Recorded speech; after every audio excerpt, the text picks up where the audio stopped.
Hey everyone, it's Ometer, and today I have a project for CC Designs, and this is for the April preview days, and we are previewing today Forest Creature Birthday. Now that's this little stamp set with these super cute. Now these look very retro, very vintage. They're just too cute. Like I'm like, oh my gosh, I love this set. And this is to show you like how big the bear is. It's a nice big size. There's different critters in different sizes.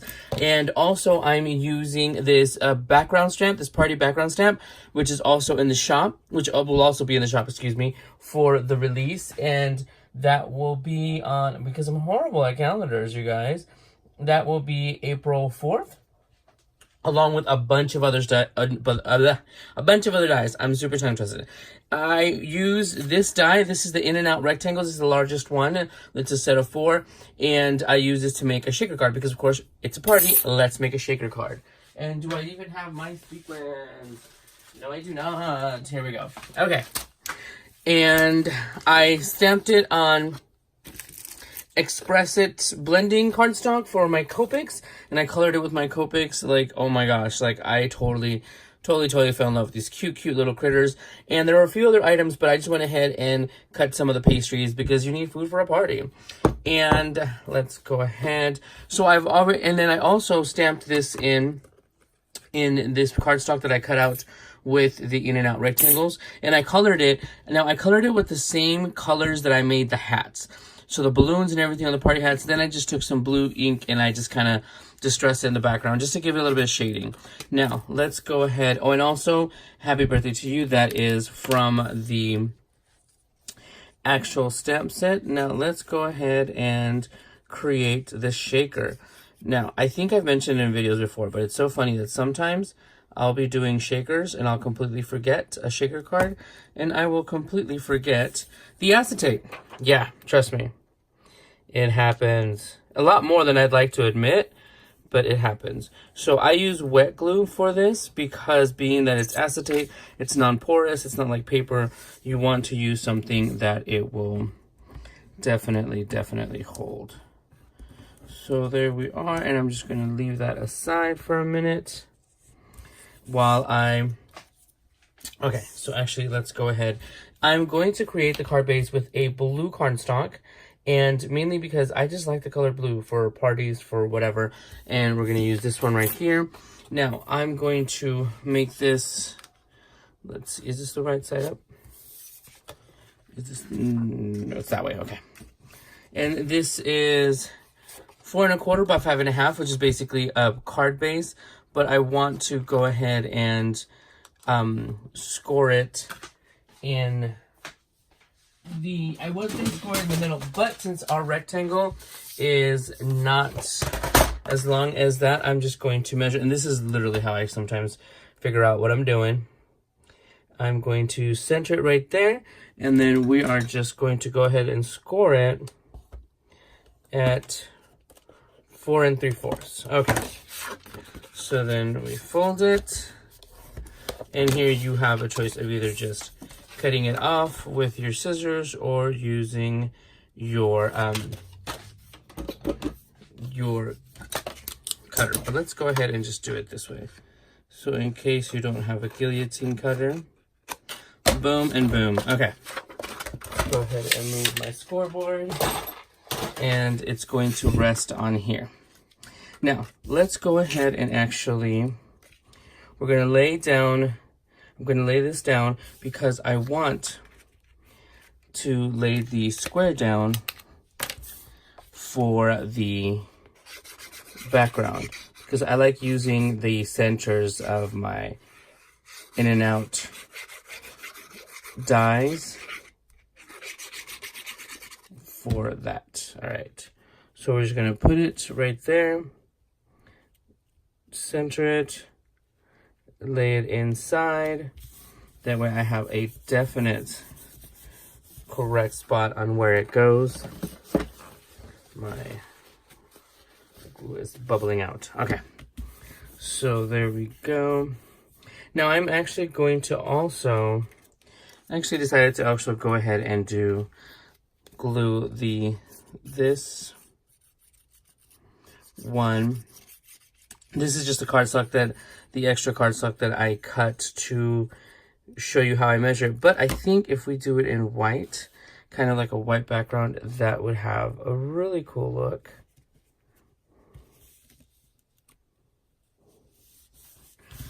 To kind of stand off from that. All right. Now we're going to go ahead. Now that this is dry, I already have my doubled foam, because you guys know I love using dimensional foam in so many things, and it always takes up a bunch of time. So I'm trying to do that now ahead of time. And I'm just going to line it. And this has been double foamed and cut in half and then cut in another half. So to get the most out of my foam. I hope you guys don't get sick of me making shaker cards, because I really like making shaker cards, and sometimes they're my go-to. They're my go-to, especially depending on the stamp, and that's the first thing I thought about when I saw this this critter birthday set. All right, now we're going to go ahead and it's going to go the other way. We're going to go ahead and put them like this. We're going to add it this way, and now I just have to figure out who I'm going to add where. The little birthday is going to go there. So I will always want to do a little layout just to kind of see if where my little critters are going to go. Let's see. And of course, these are actually facing a specific way. So let's see, we can actually, I think we're going to do it this way. And we're going to have a little cake right here. I'm going to, I think the cool thing is I'm going to actually, or cool thing, crazy thing, whatever, I'm going to put the little guy here. Or put him up here. I don't know, because he could be a flying squirrel, you know? So let me put on some dimensional foam and get back. So now we're going to do something different. I'm going to actually put the critters on here first, and then I'm going to put in the sequins. Because on occasions I've done the opposite and then I am squishing everything. So let's go ahead and do it this way. This is going to go here. All right. This little happy squirrel, and maybe, like I said, maybe he's a flying squirrel. Who knows? Don't judge him. Don't judge that poor little flying squirrel. All right. Some dimensional foam on that. And look at all the foam. Seriously, I should get stuck in this stuff. And each one of them are actually higher and with much more. Oh, let's see. I'm actually going to put the little goodies first also. Let me see. Make sure I have enough room for my little peoples here.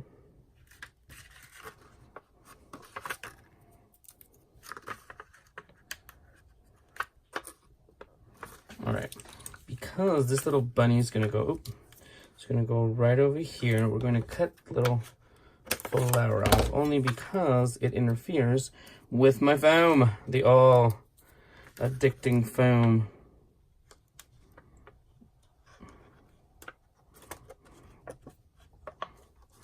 All right, let's get this little, actually, you know what, yeah.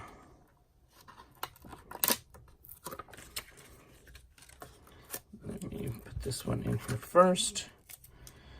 Put this little guy. This one has the least amount of foam because this one's going to be more in the background.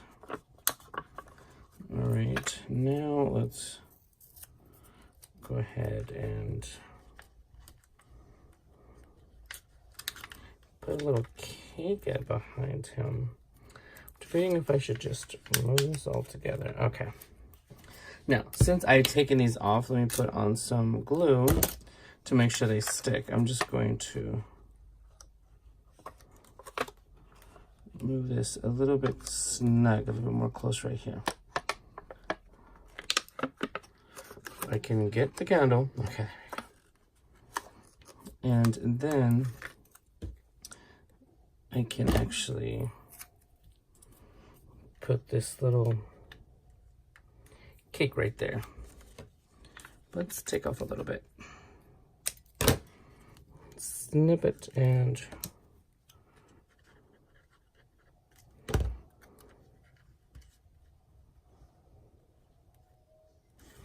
all right. See, I knew I'd get it eventually.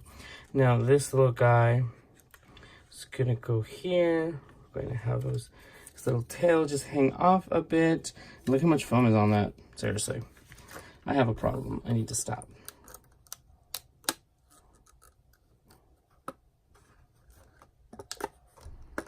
There we go.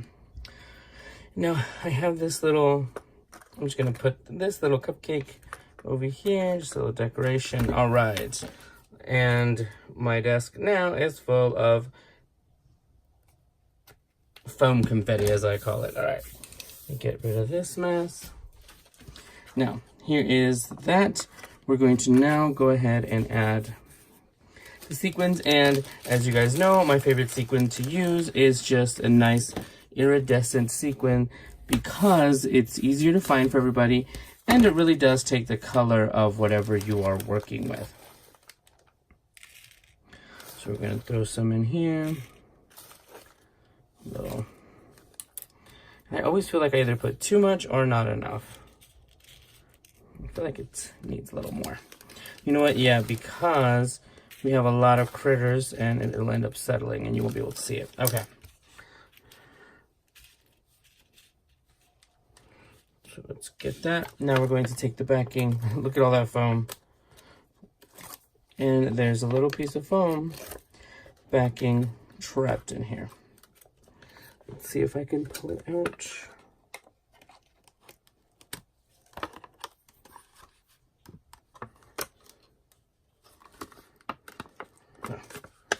All right, so now we're just going to, since we placed that white one at the bottom, I'm just going to make sure it is right above it. Press it down. We're going to press down all the corners, super important, all of the edges, because if not, it will not hold. So it's a good thing I put more, see, because now it has, now you can see it. And a little party, so I'm loving this little scene. A little bit of a lot of these little critters, but check it out, I'm totally in love. So I hope you guys like it. Let me know what you guys think, and check out CC Design Shop. On the 4th is going to be, April 4th is going to be the release for April, so go ahead and check it out, and you can find these little critters and along with some other magical beings. Hopefully that gives you a little hint. All right, thank you guys for stopping by, and I will talk to you guys soon. Bye, everyone.